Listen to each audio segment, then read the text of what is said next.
मैं नीरज पांडे अपने YouTube channel Neeraj with math GS में आप सभी का हार्दिक स्वागत एवं अभिनंदन करता हूं। मैं आज प्रश्नावली 9.1 क्लास 10th की है, ये 9.1 की तीसरी सवाल बताने जा रहा हूं। जो सवाल है, एक ठेकेदार बच्चों को खेलने के लिए एक पार्क में 2 फिसलन पट्टी लगाना चाहता है। 5 वर्ष से कम बच्चों के लिए एक ऐसी फिसलन पट्टी लगाना चाहता है जिसका शिखर 1.5 मीटर की ऊंचाई को हो और भूमि के साथ 30 अंश का कोण पर झुका हो। देखिए यहाँ क्या कह रहे हैं हम, 5 वर्ष से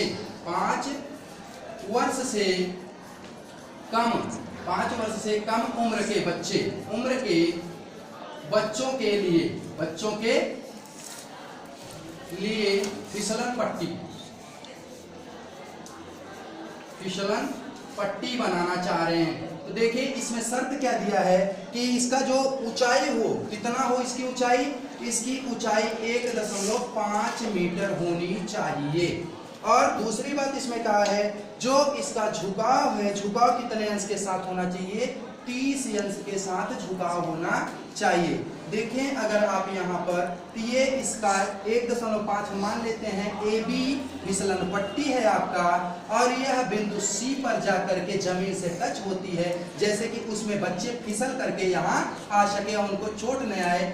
तो यहाँ इसको बनाते हैं, मान लेते हैं ये प्रकार की फिसलन पट्टी बन गई है आपकी, तो इसमें बच्चे आराम से आके नीचे आ जाएंगे। तो इसमें बता रहा है कि क्या कह रहे हैं, 5 वर्ष से कम उम्र के बच्चों के लिए ऐसी फिसलन पट्टी लगाना है जिसका शिखर 1.5 मीटर की ऊंचाई को और भूमि के साथ 30 अंश के साथ झुका हुआ, जबकि इससे अधिक। अब दूसरी कंडीशन बता रहा है, 5 वर्ष से अधिक के बच्चे, 5 वर्ष से अधिक के बच्चे, अधिक उम्र के बच्चों के लिए एक फिसलन पट्टी फिर बनाना है। तो वो फिसलन पट्टी कैसी होनी चाहिए, इसकी ऊंचाई बता दिया गया है कि 3 मीटर रहे। कितनी रहे, 3 मीटर रहे।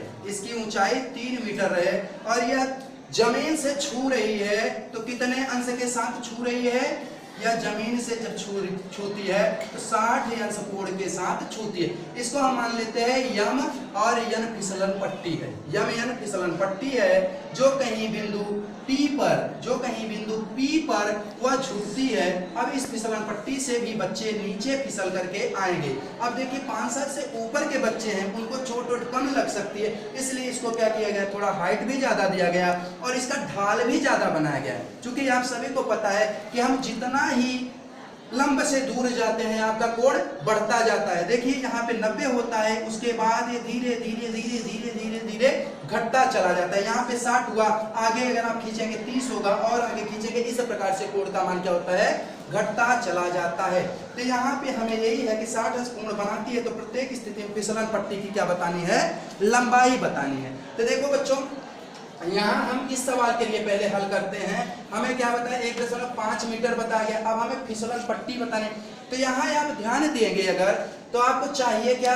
लंब चाहिए और क्या चाहिए, आपको कर्ण चाहिए। क्योंकि यही हाइट एंड डिस्टेंस में सबसे सरल चीज होता है कि ज्ञात बटे अज्ञात करना होता है। ज्ञात क्या है आपको, ये लंब पता है, ज्ञात है, और AC आपको अज्ञात है, वही ज्ञात करना है।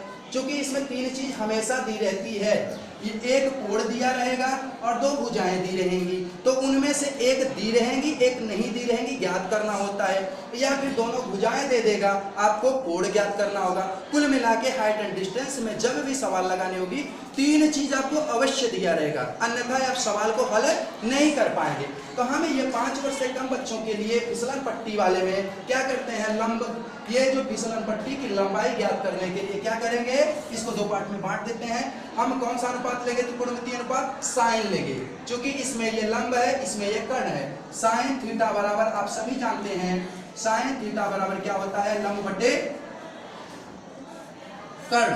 क्या होता है, लंब बटे कर्ण। आप बोल सकते हैं, कोई दिक्कत नहीं है। साइन थीटा बराबर क्या हो सकता है, लंब बटे कर्ण। साइन यहाँ कितना है, साइन 30 अंश है, साइन 30 अंश। लंब कितना है आपका, 1.5 है, और कर्ण कितना है नहीं पता, इसलिए हम क्या लिख देंगे, AC लिख देंगे कर्ण। अब देखें साइन 30 अंश का मान सभी को पता है कितना होता है, 1/2 2 होता है। तो यहाँ 1.5 बटे क्या लिखेंगे AC। तो AC बराबर क्या हो जाएगा, क्रॉस मल्टीप्लाई करेंगे तो AC इधर आएगा और 2 किधर जाएगा, इधर जाएगा। तो यहाँ अगर हम गुणा करना चाहें तो 2 गुणे 1.5 बराबर ये क्या आएगा, 3 आ जाएगा। अतः आप AC बराबर कितना निकाल पाए, AC बराबर निकाले हैं 3 मीटर। चूंकि वो मीटर में है ये भी मीटर में हो जाएगा। यहाँ नीचे आप लिख सकते हैं, अतः 5 वर्ष से कम बच्चों के लिए फिसलन पट्टी की जो लंबाई है वह कितने है, 3 मीटर है।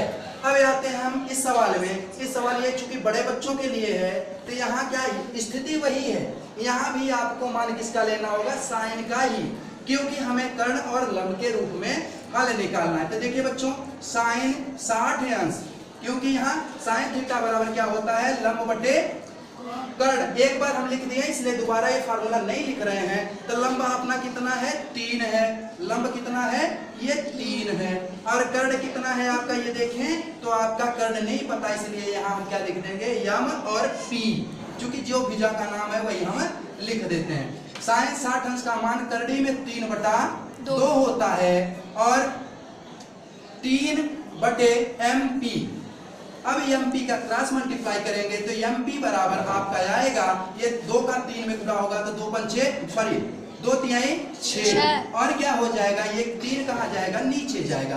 तो ये हो जाएगा करड़ी में 3। तो MP बराबर आ रहा है 6 करड़ी में 3। अब करड़ी को हटाना चाहते हैं आप तो कर सकते हैं 6 बटे करड़ी में 3 इंटू करड़ी में 3 बटे करड़ी में 3। तो यहाँ देखिए तो आपका आंसर आएगा 6 करड़ी में 3 और नीचे करड़ी से करड़ी गुणा होगी तो हट जाएगी, वनली बचेगा यहाँ 3। तो 3 से अगर 6 को काटें तो 3 1 का 3, 3 दूना 6, अर्थात आंसर आपका आ रहा है 2 करड़ी में 3।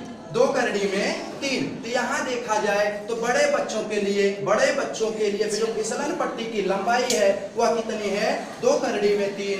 और यहाँ छोटे बच्चों के लिए जो फिसलन पट्टी की लंबाई है वह कितनी है, 3। यहाँ हम लिखना चाहें तो 3 मीटर लिख सकते हैं, चूंकि ज्ञात की है अभी। और यहाँ लिखना चाहें तो हम लिख सकते हैं, क्या लिख सकते हैं, 2 करड़ी में 3। ये भी अभी हम ज्ञात किए हैं। धन्यवाद।